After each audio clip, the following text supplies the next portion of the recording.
नमस्कार, साफ संदेश से मैं अनिल कौशिक। न्यूज़ अपडेट 7 बजे कार्यक्रम बादरा आसपास में आप सभी दोस्तों का स्वागत है। दोस्तों, कार्यक्रम की शुरुआत हमेशा की तरह मुख्य खबर से ही करते हैं और आज भी हम बादरा की उस मुख्य खबर से शुरुआत करेंगे जो कस्बे में चर्चा का विषय रही। पूरी विधानसभा क्षेत्र में चर्चा का विषय थी, किसानों से संबंधित ये न्यूज़ है। और दोस्तों, देश प्रदेश की सभी वो प्रमुख न्यूज़ें जिसकी चर्चा पूरे देश में रहती है, वो भी आपको अपडेट हमेशा बताते हैं। मौसम के मिजाज की भी जानकारी देंगे और मंडियों के भाव भी आपको बताएंगे। क्या खास विशेष दिवस है आज 20 मई के दिन, वो भी हम बताएंगे। तो दोस्तों, आज शुरुआत करते हैं उस खास खबर से। तो दोस्तों, आज बादरा में उपखंड कार्यालय का किसानों द्वारा घेराव किया गया था और करीब 9:30 बजे ही किसानों का आने का सिलसिला प्रारंभ हो चला था और बजरंग सहारण युवा नेता के नेतृत्व में दोस्तों किसानों ने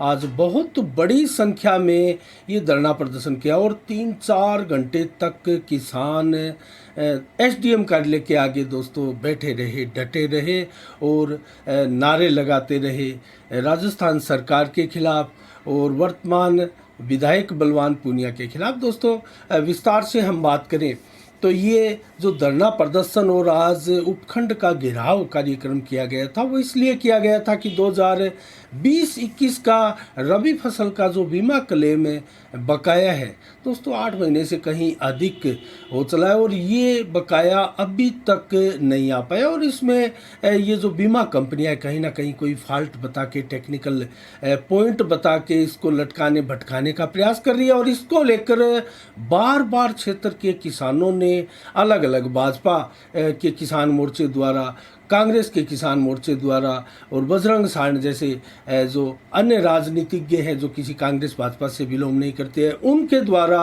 और अनेक ऐसे किसानों के छोटे छोटे दस्ते और किसान संगठनों द्वारा दोस्तों बार बार बीमा क्लेम की राशि को लेकर भादरा उपखंड पर धरना प्रदर्शन ज्ञापन का सिलसिला लगातार जारी रहा। लेकिन दोस्तों, आज का जो प्रदर्शन था उसके बारे में मैं कहूँगा कि आज रिकॉर्ड तोड़ प्रदर्शन आज हुआ है और 256 किसानों ने दोस्तों ज्ञापन सौंपे हैं मुख्यमंत्री के नाम उपखंड में और ये ज्ञापन तहसीलदार जय कौशिक को सौंपे गए। दोस्तों, 256 ज्ञापन एक साथ बादरा से मुख्यमंत्री के नाम सौंपे गए हैं, ये एक रिकॉर्ड है। और आज दोस्तों मैं बात करूं तो 46 डिग्री टेम्परेचर था और इस भीषण गर्मी में भी किसान सड़क पर डटे रहे। ऐसा ज़रूर है कि बजरंग सहारण द्वारा शानदार व्यवस्थाएं की जाती है इस प्रकार से धरना प्रदर्शन जब वो करते हैं और उनके नेतृत्व में इस प्रकार के कार्यक्रम होते हैं तो पानी की और इस प्रकार से धूप से बचने की भी टेंट के माध्यम से और इस प्रकार की व्यवस्थाएं बजरंग सहारण सदैव करते हैं। और आज दोस्तों वक्ताओं के मुंह से जो बातें सुनी हमने, जो संबोधन सुने, उनमें एक कॉमन चीज़ें हम बार बार देख रहे थे। और दोस्तों कई चीज़ें ऐसी है जो हम भी खबर देते हैं तो विधायक बलवान पूनिया के कई चहेते हैं, समर्थक हैं, वो उनको लगता है कि हम विधायक की खिलाफत कर रहे हैं। दोस्तों, हम किसी की खिलाफत नहीं करते। हमें कोई किसी विधायक या पूर्व विधायक से या कोई भावी विधायक से हमें कोई मतलब नहीं होता। और दोस्तों, हम तो जहां खबर होती है वहां हम पहुंचते हैं और वहां उसकी कवरेज हम करते हैं। तो वो दरअसल ये आरोप लगाते हैं और आज दोस्तों वो चीज़ हमें याद आ गई। वो इसलिए आ गई क्योंकि जब आज सारे वक्ता, जितने वक्ता थे दोस्तों, दर्जन से कहीं अधिक किसान वक्ताओं ने आज संबोधित किया और सबका जो भाषण था, संबोधन था, उनमें जो केंद्र बिंदु था वो बलवान पूनिया विधायक रहे हैं। दोस्तों, बलवान पूनिया पर जमकर बरसे हैं जो मलसीसर बोझला के किसान थे। और दोस्तों, डुंगराना, मलसीसर, बोझला, बरवाड़ी, डुंगराना, गोगामेड़ी आदि अनेकों गांवों से किसान आज बड़ी संख्या में पहुंचे थे और उनका संबोधन हमने अलग अलग इसके वीडियोस पार्ट बनाकर डाले हैं। दोस्तों, आप देखिएगा और उसमें उन वक्ताओं के संबोधन को आप सुनिएगा, किस प्रकार लताड़ लगा रहे हैं अपने क्षेत्र के विधायक को, उनके ही समर्थक। और दोस्तों वो ये भी गर्व करते हैं, बताते हैं, गर्व से कहते हैं कि हम विधायक बलवान पूनिया के ही समर्थक थे, उनको ही वोट दिया है। लेकिन जिन किसानों की बातें बलवान पूनिया चुनाव से पहले करते थे, विधायक बनने से पहले करते थे, वो बातें अब नहीं करते। तो अब किसान दुखी है। और दोस्तों बजरंग सारण के नेतृत्व में जिस प्रकार से आज किसानों ने धरना प्रदर्शन किया, यहाँ भारतीय जनता पार्टी और कांग्रेस की भी जमकर आलोचना वक्ताओं ने की है दोस्तों। तो यहाँ आखिर किसान क्या चाहते हैं और किसानों के आगे दोस्तों कौन सा विकल्प अब बचता है? भाजपा को गाली निकाल रहे हैं, कांग्रेस को गाली निकाल रहे हैं, बलवान पूनिया को, कामरेड को गाली निकाल रहे हैं। तो फिर भादरा के किसान आखिर किसका नेतृत्व चाहते हैं? दोस्तों भादरा की राजनीति सदैव ही जटिल और अलग प्रकार की रही है। और यहाँ की जो राजनीतिक दोस्तों होती है, और जिस प्रकार से नेता भी यहाँ की राजनीति को समझने में बहुत भारी और बड़ी चूक करते हैं, क्योंकि यहाँ सबसे ज़्यादा फैक्टर्स काम करते हैं दोस्तों। जो भादरा की राजनीति के और चुनावी राजनीति के फैक्टर होते हैं, वो फैक्टर दोस्तों आपको नहीं मिलेंगे राजगढ़, तारनगर, नौर, राउतसरन, मानगढ़ और चुरू जिला हेडक्वार्टर तक आपको इतने फैक्टर नहीं मिलेंगे जितने फैक्टर आपको भादरा विधानसभा की राजनीति में मिलते हैं। और यही कारण है कि यहाँ जो राजस्थान के प्रसिद्ध नेता हैं, उनके भी आप संबोधनों में सुना होगा आपने भादरा क्षेत्र की राजनीति के बारे में। उनकी अलग ही राय होती है और यहाँ की राजनीति को बड़ा जटिल और क्षेत्र की जनता को जुझारू और जागरूक मानते हैं वो दोस्तों। लेकिन हमारा मत इससे अलग है। क्षेत्र की जनता तो बेशक और जनता से अधिक किसी प्रकार से जागरूक नहीं होगी, लेकिन यहाँ की राजनीति बड़ी जटिल है। यहाँ के लोगों का सोचने का जो अंदाज है, और नए चेहरे के प्रति लोग बहुत जल्दी जो है आकर्षित होते हैं। जो नया चेहरा, हर बार विधानसभा में नया चेहरा चाहने की जो भादरा क्षेत्र के लोगों की एक मनसा रहती है, एक अभिलाषा रहती है, उनकी जिज्ञासा रहती है। उन जिज्ञासाओं में से ही निकलता है कोई नेता। और दोस्तों नेता, हम ये नहीं कहते हैं कि ये जो नेता वर्तमान में है उनमें से कौन निकल रहा है, किसी का नाम हम नहीं ले रहे। और ये नाम लेने वाली बात भी नहीं है दोस्तों। अभी तो चुनाव में लगभग 1.5 वर्ष का समय शेष है, लेकिन बलवान पूनिया का इस कदर विरोध गांव दर गांव दोस्तों समझ से कहीं बाहर है। और हम आकलन करें दोस्तों, मैं आपको एक ईमानदारी के साथ, अगर निष्पक्षता के कसौटी पर बैठकर आपको 7 बजे के बुलेटिन में अगर ये बात आपको बताऊं, तो जो संजीव बेनीवाल का कार्यकाल था, पिछला गत जो कार्यकाल था 2013 का, और बलवान पूनिया का जो वर्तमान का कार्यकाल है, अगर काम की समीक्षा करें, विकास की हम अगर समीक्षा करें, तुलना करें, तो दोस्तों संजीव बेनीवाल का पिछला कार्यकाल बहुत शानदार माना जाता है, बहुत शानदार। और उनके नेतृत्व में बहुत शानदार कार्य यहाँ हुए। और विधायक बलवान पूनिया के भी नेतृत्व में दोस्तों काम बहुत हुए हैं।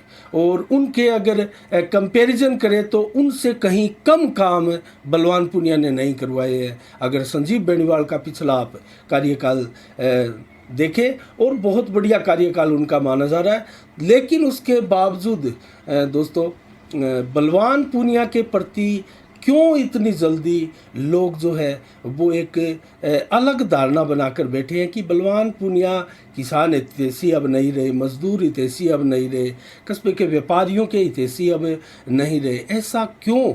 आखिर एक कैंपेन सी चल रही है, और ये कैंपेन चलाने वाले आखिर कौन है? क्योंकि अगर विपक्ष की भूमिका देखें तो दोस्तों बहुत ज़्यादा विपक्ष भी हमें यहाँ सक्रिय दिखाई नहीं देता है। तो इसका कारण, इसका रीज़न क्या है? ये कैंपेन नहीं है दोस्तों, कहीं ना कहीं बलवान पूनिया में बदलाव आया, और बलवान पूनिया ने भादरा की राजनीति को समझने में कहीं ना कहीं बहुत भारी भूल की है, और बहुत भारी भूल वो करते ही जा रहे हैं दोस्तों।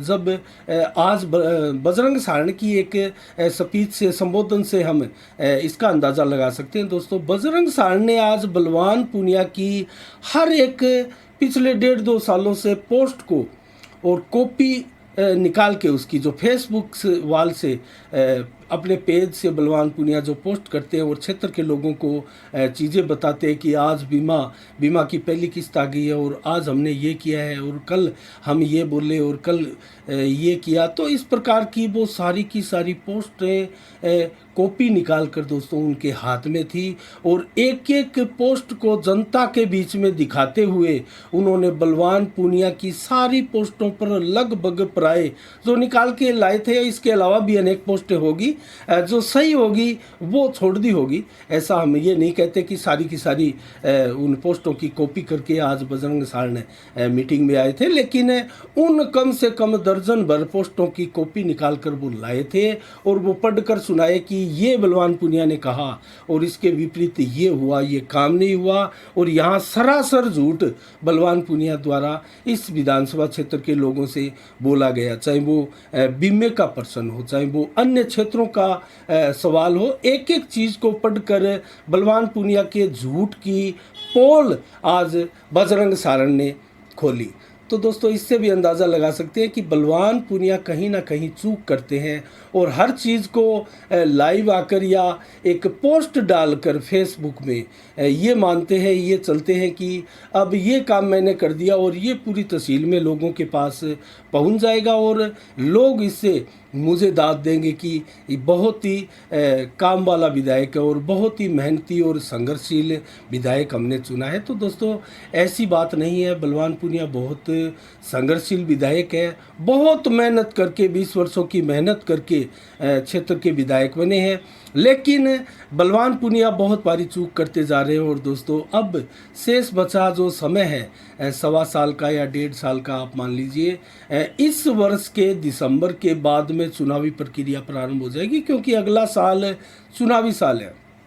उसके बाद में कोई गलती जनता की नज़र में माफ़ी के काबिल नहीं होगी। और दोस्तों अभी उनके पास इस साल का आधा लगभग समय पड़ा है। अभी भी वो अपना अगर सुधार करे और क्षेत्र के लोगों की समस्याओं को समझे और किसानों की समस्याओं को समझे और समझकर उसके अनुकूल व्यवहार करे और गांवों में जाकर जो अपने खोखले और थोथे वादे हैं और जिनको जो साफ साफ झूठ है, जो आज बजरंग सारण ने उनको एक प्रकार से खुलासा किया, एक्सपोज किया, उनके ऊपर विस्तार से बात करें कि ये हमने वादा किया था लेकिन ये काम आपका हम नहीं कर पाए, लेकिन प्रयास करेंगे और हम भी और विधायकों की तरह ही है, लेकिन आपको हम विश्वास दिलाते हैं कि हम उनसे कहीं ज़्यादा मेहनत और लगन के साथ ये काम आपको करवाने का प्रयास करेंगे। तो दोस्तों बोलते बहुत अच्छा है, लेकिन बलवान पूनिया जितना अच्छा बोलते हैं उतना अच्छा बताया जाता है कि झूठ भी वो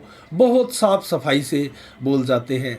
तो आज 2 किसानों का धरना प्रदर्शन रहा दोस्तों, 7 दिनों का समय दिया गया है। 27 तारीख तक अगर फसल बीमा क्लेम नहीं मिला तो उसके बाद में मलसीसर रोड पर जाम लगाएंगे किसान और सड़क को ब्लॉक करेंगे और उसके बाद में जो है आंदोलन की रूपरेखा तैयार की जाएगी। तो आज बजरंग सारण के नेतृत्व में बड़ी संख्या में ये जो किसान इकट्ठा हुए दोस्तों, उनकी जो मांग है दोस्तों मैं आपको बता दूं, वीडियोज़ हमने अलग अलग डाले हैं, उनमें वो सारी चीज़ें हैं जो आप जानना चाहिए और आपको जानने की आवश्यकता भी है। तो क्रॉप कटिंग आंकड़े जो है वो सार्वजनिक करने की मांग इसमें की गई है, गिरदावरी आधारित क्लेम देने की मांग की गई है और क्लेम की स्पष्ट सूची जारी करने की मांग की है और इसके अलावा बीमा क्लेम एक मुश्त राशि में देने की मांग की है और इसके अलावा उत्तराधिकारी प्रमाण पत्र प्रक्रिया का सरलीकरण करने की मांग की है। दोस्तों इसमें कहीं ना कहीं किसानों को बहुत ठगा महसूस होना पड़ता है और केसीसी बंद खातों में भी क्लेम हस्तांतरण करने की मांग की गई है। इसके अलावा बीमा कंपनियों का जो दावा है उसका उचित निपटान करने और सामूहिक मंच जैसी व्यवस्थाएं स्थापित करने आदि अनेकों इस प्रकार की मांगे रही है। और दोस्तों आज जो वक्ताओं की मैं बात कर रहा था तो उन्होंने पानी, सिंचाई पानी और पेयजल पानी और बीमा क्लेम आदि इन सभी मुद्दों पर बलवान पूनिया की जमकर खबर ली है। आप ये वीडियोस देखेंगे तो आपको पता लगेगा किस कदर नाराज़ है बोजला, मलसीसर आदि इन गांवों के किसान बलवान पूनिया हमारे क्षेत्र के विधायक से। तो ये दोस्तों आज की प्रमुख एक प्रकार से चहल पहल और घटना आज की रही, जो कि लगभग 4 घंटे से अधिक किसान सड़कों पर इस तपती धूप में बैठे रहे। तो इसके अलावा दोस्तों अन्य खबरों का जिक्र करें तो जिला परिषद के जो नगर पालिकाओं के चुनाव दोस्तों उपचुनाव जो हो रहे हैं हमारे ज़िले में 4 वार्डों के लगभग चुनाव है, वो 29 मई को होंगे और उसके लिए नामांकन प्रक्रिया पूरी कर ली गई है। हनुमानगढ़ के 3 वार्ड है, वार्ड नंबर 17 में 3 आवेदन आए थे और वार्ड नंबर 60 में 2 आवेदन और वार्ड नंबर 22 में 4 आवेदन आए। तो इसके अलावा पीलीबंगा का भी एक वार्ड है दोस्तों और उसमें 3 आवेदन उसमें आए हैं। इसके अलावा दोस्तों अगर बड़ी खबर की जिक्र करें चर्चा करें तो लालू प्रसाद यादव के 17 ठिकानों पर आज सीबीआई के छापे पड़े हैं और जब वो रेल मंत्री थे तो उस दौरान दोस्तों 250 से अधिक युवाओं को नौकरी लगाया और ये कहते हुए कि आप मुझे ज़मीन का प्लाट मेरे नाम करो और मैं आपको नौकरी दूंगा। इस प्रकार की आरोप लालू प्रसाद यादव पर थे और उन्हीं की जांच करते हुए आज सीबीआई ने 17 ठिकानों पर दोस्तों छापे मारे हैं और छापेमारी में क्या मिलता है दोस्तों देर शाम तक या कल इसकी सही सूचना आपको मिल पाएगी। लेकिन उससे पहले भी चारा घोटाला में लालू प्रसाद यादव को सज़ा हो चुकी है और वो फिलहाल जमानत पर ज़रूर बाहर है, लेकिन उनकी मुश्किलें जो है वो एक बार फिर बढ़ने वाली है। तो इसके अलावा नवजोत सिद्धू ने दोस्तों आज पटियाला में कोर्ट में सरेंडर किया क्योंकि उनको भी 1 साल की सुप्रीम कोर्ट ने सज़ा सुनाई थी और रोड रेज का कोई पुराना 34 साल पूर्व का कोई मामला था, उसमें उनको 1 साल की कठोर सज़ा दी गई है। इसके अलावा दोस्तों हम बात करें मैलिया गांव की, तो दोस्तों मैलिया गांव का हमने एक वीडियोज़ आपको डाला था कल और उसकी कवरेज की थी जब वहां अतिक्रमण तोड़ने का कार्य प्रशासन कर रहा था। उसके बाद में हम जब मैलिया गए थे तो एक कवरेज हमने की थी जो जल जीवन मिशन के पाइप थे, रोल थे और वो स्वतः ही धूप में किस प्रकार टूट रहे थे, कितनी घटिया सामग्री थी और उसको लेकर एक बाद में शंकर भाकर के नेतृत्व में किसानों ने भादरा तहसील की समस्या को मानते हुए एक ज्ञापन भी उपखंड में दिया था और ये आरोप लगाया था कि ये घटिया पाइप है और विधायक की मिली भगती से ठेकेदार द्वारा इस प्रकार की घटिया पाइप खरीद कर लगाए हैं। उनसे किस प्रकार से लोगों के घरों तक, नलों तक जल पहुंचेगा, ये बड़ी भारी समस्या है और आने वाला भविष्य का सवाल भी है, बहुत बड़ा सवाल भी है। तो दोस्तों मैलिया में जो पाइपों का हमने कवरेज की थी और खबर का असर मानिए या फिर डर मानिए, जो डुप्लीकेट है, जो नकली है और जिस प्रकार से घटिया सामग्री खरीदी गई उसमें घटिया पाइप थे, उसका नमूना आप मानिए। वो पाइप मात्र 24 घंटे में एक जेसीबी और ट्रैक्टर भेजकर उठवा दिए गए। तो दोस्तों आज वहाँ पाइप नहीं है, कल हम इसकी विस्तार से कवरेज करके भी आपको दिखाएंगे, उस जगह की कवरेज करके भी दिखाएंगे जहाँ पाइप रखे थे। तो कुल मिला के ये खबर का असर मानिए या फिर किसी प्रकार का डर मानिए कि इसमें कुछ ना कुछ तो गालमेल ज़रूर था, वरना इतने छोटे छोटे टुकड़े, आधा फीट के, 1 फीट के टुकड़े और इतना बढ़िया अगर पाइप था ये, तो कैसे इसके टुकड़े इस प्रकार धूप में टूट कर हो गए। दोस्तों वो कोई काटे हुए के निशान भी नहीं थे, वो धूप में टूटे हुए पाइप थे और उनसे साफ हमारी कवरेज आप गौर से देखोगे तो जूम करके भी हमने दिखाया था। इस प्रकार से ये जो है खबर का असर आप मान सकते हैं। इसके अलावा दोस्तों आज ज्ञान व्यापी मस्जिद मामले में क्या हुआ, इसकी पूरी विस्तार से अगर कवरेज आपको बताएं तो सुप्रीम कोर्ट ने आज जो है ये सारा का सारा मामला एक प्रकार से जिला कोर्ट को हस्तांतरण कर दिया मामला और वहाँ ही मामले का पूरी सुनवाई होगी और एक प्रकार से निपटारा होगा। उसके बाद में अगर किसी पक्ष को, मुस्लिम पक्ष या हिंदू पक्ष को किसी प्रकार की शिकायत या पीड़ा या कोई त्रुटियाँ इसमें रहती है, समझ आती है, तो वो ऊपरी अदालतों में इसको लेकर अपील कर सकते हैं। उसके दरवाजे सदैव खुले रहे हैं। इसके अलावा दोस्तों मैं अगर आपको बताऊं डिटेल, जिस प्रकार से सुप्रीम कोर्ट के जो आदेश आए वो लगभग अब जो है वो जुलाई महीने में आगे सुनवाई होगी और सारे के सारे मामले जो है, जो मुस्लिम पक्ष की एक जिला कोर्ट के विरुद्ध एक याचिका थी सुप्रीम कोर्ट में, उसको लेकर आज सुनवाई हुई थी और अनेकों चीज़ें आज, अनेकों बातें सुप्रीम कोर्ट ने कही है और मामला जिला कोर्ट को ट्रांसफ़र कर दिया गया और सारी सुनवाई जिला कोर्ट में ही होने जा रही है। और ये भी कहा कि जिला कोर्ट के जो जज है वो 25 वर्षों का अनुभव रखते हैं और बहुत बढ़िया तरीके से इस मामले की सुनवाई वो करेंगे। और मौजूदा जज सही नहीं है ये हम नहीं कह सकते, कोर्ट ने ये भी कहा है सुप्रीम कोर्ट ने। और ट्रायल कोर्ट जल्दी मामले का निपटारा करे ये भी आदेश दिया। और अंतरिम आदेश जारी रहने तक दोस्तों लगभग 8 सप्ताह तक अंतरिम आदेश की घोषणा की है। तो उस दौरान में इसको आप इस तरीके से समझ सकते हैं कि 8 सप्ताह तक इस सारी मामले की प्रकरण की सुनवाई करके जिला कोर्ट को इसका निपटारा करना होगा। उसके बाद में सुप्रीम कोर्ट जो है इसमें हस्तक्षेप कर सकता है, किसी प्रकार का आदेश दे सकता है, लेकिन 8 सप्ताह का अंतरिम आदेश जारी रहेगा ये भी कहा। इसके अलावा जुलाई महीने में अब दूसरे हफ्ते में लगभग इसकी दोबारा सुनवाई होगी। तो मुस्लिम पक्ष का एक चीज़ और भी कहना था दोस्तों, ट्रायल कोर्ट का आदेश जो है वो माहौल ख़राब कर सकता है, इस प्रकार से भी कहना था। तो इन सारी चीज़ों को नकारते हुए सुप्रीम कोर्ट ने ये आदेश अब जारी कर दिए गए हैं। और कुल मिला के दोस्तों आज शुक्रवार को जुम्मे की नमाज़ पर आज तक इतने मुस्लिम नमाज़ पढ़ने के लिए इस मस्जिद में नहीं आए थे जितने आज जुम्मे की नमाज़ पढ़ने के लिए आए थे। और पुलिस की भारी सुरक्षा व्यवस्था यहाँ तैनात थी और सभी को नमाज़ पढ़ने के लिए अंदर जाने दिया गया। और ज़्यादा भीड़ होने पर ज़रूर लोगों को रोका गया और उनकी व्यवस्था भी दोस्तों जो वजू करके जो लोग नमाज़ पढ़ना चाहते हैं उनके लिए प्रशासन ने अलग से व्यवस्थाएं भी की गई थी। 2 ड्रम पानी के साथ इस प्रकार की व्यवस्थाएं की गई थी। तो आज ये खास पल भी रहा। तो वजू खाना एक प्रकार से जिसमें शिवलिंग पाया गया था, जिस वो तालाब जो था पूर्व का, उसमें सील अभी भी है और वहाँ निषेध है, कोई नहीं जा सकता। इसको चारों ओर से सील किया गया, उसके